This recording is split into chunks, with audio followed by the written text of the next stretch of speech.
যারা এই পরিবেশে ছিল বা এর ভুক্তভোগী, এটা মুখে বহিঃপ্রকাশ করা, এক্সপ্লেন করা একদম সম্ভব না। তারপরেও বলতে হয় কিছু জিনিস।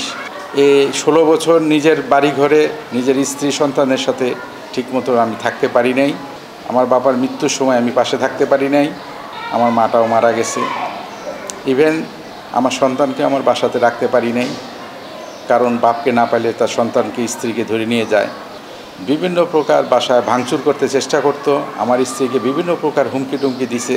5ই আগস্টের আগেই উনি এই রূপরেখাটা প্রদান করছেন, কারণ আগামীতে বিএনপি ক্ষমতায় আসলে দেশে কিভাবে উনি পরিচালনা করবেন সম্পূর্ণভাবেই আছে 31 দফা। এবং আমরা যদি সঠিকভাবে 31 দফাটাকে আমরা ক্ষমতাসীন হইলে বাংলাদেশ জাতীয়তাবাদী দল, তো 31 দফাকে যদি আমরা সঠিকভাবে প্রক্রিয়া চালু করতে পারি, তাহলে অবশ্যই দেশের উন্নতি হবে এবং আগামীতে আমরা একটা শক্তিশালী অর্থনীতি পাব। আমার দৃষ্টিতে অবশ্যই বিএনপি আগামী দিনে রাষ্ট্র ক্ষমতা পাবে, যদি জনগণ তাকে ভোট দেয় এবং ভোট যদি সুষ্ঠু হয়, নিঃসন্দেহে বিএনপি আগামী দিনে রাষ্ট্র ক্ষমতা প্রতিষ্ঠিত হবে। আমার মনে হয় এখন যে প্রধান উপদেষ্টা আছেন, নিঃসন্দেহে উনি অত্যন্ত জ্ঞানী গুণী ব্যক্তি এবং সজ্জন ব্যক্তি, এবং ওনার সারা বিশ্বে অত্যন্ত নামডাক আছে। সুতরাং সে এই ধরনের কোনো কর্মকাণ্ডে, ষড়যন্ত্রকে উনি প্রশ্রয় দেবেন না এবং অবশ্যই উনি একটা সুষ্ঠু জাতীয় নির্বাচন দিয়ে এবং নির্বাচিত সরকারের হাতে ক্ষমতা দিয়ে উনি অবসরে যাবেন। ওনার বর্তমান তারেক রহমান আর অতীতে তারেক রহমানের ভিতরে অনেক পার্থক্য আছে।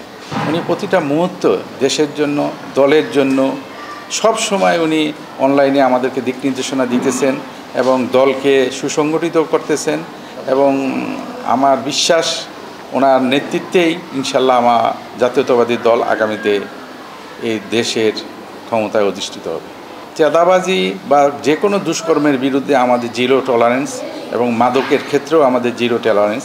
আমাদের নেতৃবৃন্দ সেভাবেই আমাদের দিক নির্দেশনা দিয়েছে, এবং উনি আমাদের যে ভারপ্রাপ্ত সভাপতি তারেক জিয়া, উনিও বলেছেন আগে দেশ পরে দল। সুতরাং দলের কেউ এই ধরনের কর্মকাণ্ডে মানে ব্যক্তি কারো এই কর্মকাণ্ডের জন্য দল দায়িত্ব নেবে না, এবং কেউ যদি এরকম করে দলের, তার বিরুদ্ধে অবশ্যই সাংগঠনিক ব্যবস্থা নেবে, পাশাপাশি অবশ্যই আপনার আইনগত ব্যবস্থা নেওয়ার জন্য নির্দেশনা দিয়েছেন। উনি আসলে আমাদের মাই, কারণ এই জাতির জন্য উনি সর্বোচ্চ ত্যাগ করেছেন।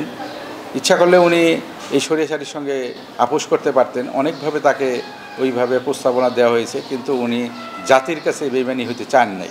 বিগত দিনে এরশাদ সরকারের সময় উনি আপোষহীন ছিলেন, এই সময় উনি আপোষহীন ছিলেন। তার শরীরের অত্যন্ত খারাপ কন্ডিশন নিয়ে উনি দেশে থেকেছেন এবং নিজে বিছানায় শুয়ে শুয়ে উনি আমাদেরকে বিভিন্ন প্রকার দিক নির্দেশনা দিচ্ছেন নেতৃবৃন্দর মাধ্যমে। আমরা সেভাবে অনুপ্রাণিত হয়ে আমরা এই আন্দোলন সংগ্রামে অংশগ্রহণ করেছি।